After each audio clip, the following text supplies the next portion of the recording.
சக்தி. ஓம் ஆதி பராசக்தி. என் அன்பு குழந்தையே, என் தங்கமே, இனி அப்படி இருக்காது.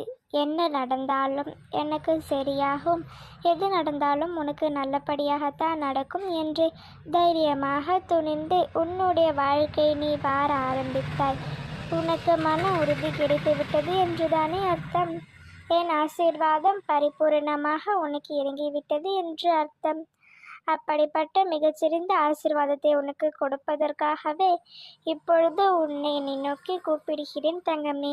கூடி விரைவிலேயே என்னை தொட்டு வழங்கிய உன் கரங்களில் நீ எதிர்பார்த்ததை கொடுத்து உன்னை சந்தோஷ கிடைக்குவேன். உனக்கான வெற்றியை நீ பெரும் காலம் வந்துவிட்டது.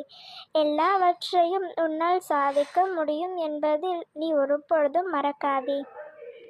உன்னால் முடியாதது என்று யாரும் முடியாததாகத்தான் இருக்கும்.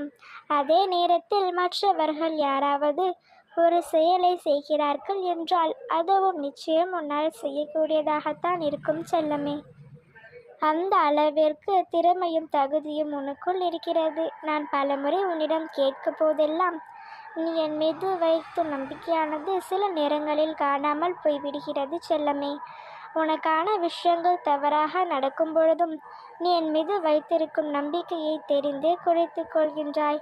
ஆனால் அது உன்னுடைய தவறென்று நான் சொல்லவில்லை. நீ கோபப்படும் பொழுதும் சரி, கோபம் அடையும் பொழுதும் சரி, உன்னையே நீ மறந்து விடுகின்றாய். உன்னையே நீ மறக்கும் நீ எது விட்டும் எப்படி நினைவில் வைத்திருக்க முடியும்? அதற்காகத்தான் இப்பொழுது நான் என் அருகில் கூப்பிட்டிருக்கிறேன். எதை பற்றியும் நீ யோசிக்காமல் உன்னுடைய தரைகளை தாண்டி வெற்றியில் பெறுவாய் என்று நம்பிக்கையோடு என்னை நோக்கி ஓடிவா தங்கமே.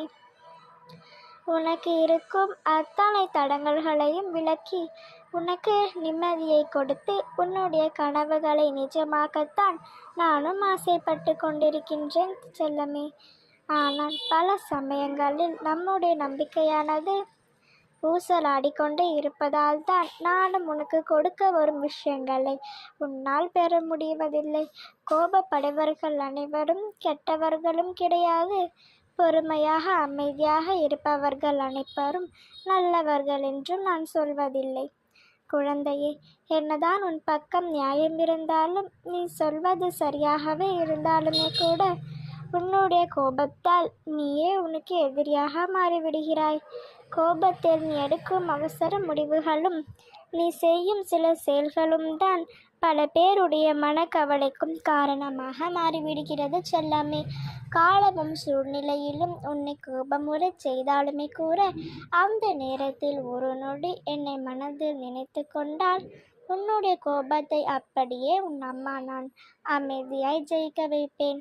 நீ அந்த ஒரு நொடி மட்டும் உன்னுடைய கோபத்தை குறைத்து கொண்டு அமைதியாக ஓம் சக்தி என்று என்னுடைய நாமத்தை சொல்லிப்பார். நீ கடைபிடிக்க வேண்டியது தியானம் என்று புரிந்து கொள். என்ன தானம் தெரியுமா? நிதானம் செல்லமே. என்ன நடந்தாலும் நீ நிதானத்தோடு அந்த விஷயத்தை நீ எதிர்கொண்டால் உனக்கான விஷயங்கள் சுலபமாக உனக்கு நடந்து முடியும். எல்லாம் உனக்கு நல்லதே நடக்கும். ஓம் சக்தி. ஓம் ஆதி பராசக்தி.